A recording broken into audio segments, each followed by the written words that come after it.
from Georgia.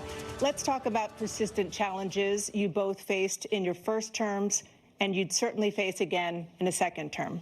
President Biden, while black unemployment dropped to a record low under your presidency, black families still earned far less than white families.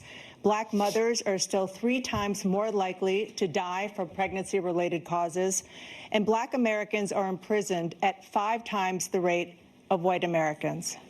What do you say to black voters who are disappointed that you haven't made more progress?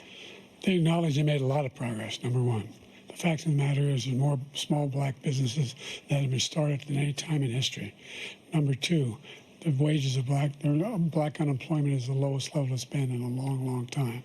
Number three, we're trying to provide housing for black Americans and dealing with the segregation that exists among these corporations that collude to keep people out of their houses. And in addition to that, we find that the impact on the choice that black families have to make relative to child care is incredibly difficult.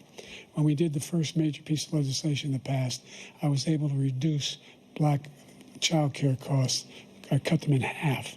We got to make sure we provide for child care costs.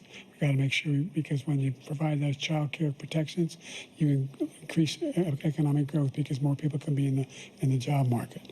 So there's more to be done, considerably more to be done. But we've done a great deal so far, and I'm not letting up, and they know it. You have 49 seconds left. What do you say to black voters who are disappointed with the progress so far? I say I don't blame them for being disappointed.